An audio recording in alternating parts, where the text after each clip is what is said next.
Good morning, Flagler County. I'm Rich Carroll. You're listening to Flagler's Morning News on Thursday, May 25th.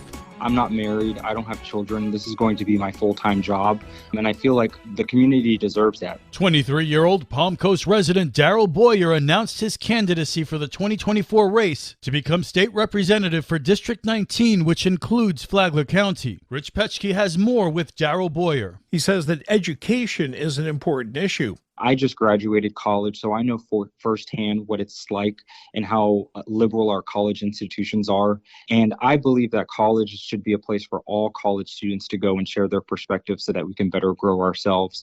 And I know that our governor just signed Senate Bill 266, which ends diversity, equity, and inclusion and critical race theory in higher education. That's important, but we also need to get rid of, social issues like that in our K through 12 education as well. Our children should be educated, not indoctrinated. Foster care is an issue that's personal to him. I'm adopted and I went through foster care. So I really see a challenge to helping our foster care system. That's one of the reasons why I'm running. And more specific on our community, I want to restore our parks and our beaches. That's one of the main concerns that I've heard from our community. So that'll be one of my main focuses. The 23-year-old speaks highly of House Speaker and current District Representative Paul Renner. One of my favorite things about Speaker Renner is that he's a man of good faith and he's a man that puts other people before him. And that's what this role is. It's a selfless role. During my time working for him and with State Representative Webster Barnaby, I fell in love with the ability to help others. So, that meant so much to me that I made the courageous decision to announce my candidacy for State House to give back to our community. Boyer will be in the primary election along with Flagler County Commissioner Donald O'Brien and James St. George. For Flagler's Morning News, I'm Rich Petchke. This local news is a service of Flagler County's Toyota dealer, Beaver Toyota US 1 St. Augustine, here to wow you. The Flagler County Sheriff's Office apprehends a man wanted on an out-of-state warrant. Sheriff Rick Staley details how the bust in Palm Coast went down. Another fugitive found out the hard way he made the mistake of coming to Flagler County and getting arrested after he committed a traffic violation, and deputies discovered he was wanted in Colorado. We were able to get him before he could prey on our community. Great job by Deputy Harrison arresting this fugitive before he could commit a crime in Flagler County. The warrant was for national extradition, so once it was confirmed by the Sheriff's Office Communications Center, the man was booked into jail without bond. Extradition proceedings are underway.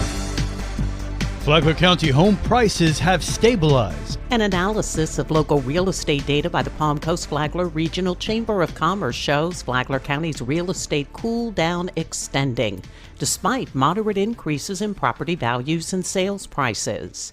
More from Greg Blase, President and CEO of the Palm Coast Flagler Regional Chamber of Commerce. The median sales price of single-family homes in March was $371,995. Up less than 1% year over year here in Flagler County. But we are getting into the time of year where real estate starts to accelerate. And so what we don't know is what is the local market's reaction going to be to all these national headwinds, whether it's the inflation, whether it's the interest rates. He says the chamber will continue to provide facts and data to our members in the coming months. For Flagler's Morning News, I'm Karen Johnson. How can women relieve everyday stress? As we continue our look at Women's Health Week, Mary Kaufman with WIC at the Florida Department of Health Flagler says there are things that a woman can do to relieve the stress and the anxiety of everyday life. And sometimes that can be as simple as taking a 10-minute walk outside with your baby in a stroller if you have a little one. It could be taking 5 minutes to yourself in the bathroom and just breathing and taking a moment for you. Kaufman said that while it's important to keep up physical health, women also need to treat their mental health. She suggests talking to other adults because they're going through the same things. Listen to Flagler Health Matters on WNZF every Saturday morning at 11:30 or anytime on the Flagler radio app. Tomorrow, do you have a primary care doc? From the WNZF newsroom, I'm Deb Albertson. And now you're up to date on Flagler's Morning News. I'm Rich Carroll.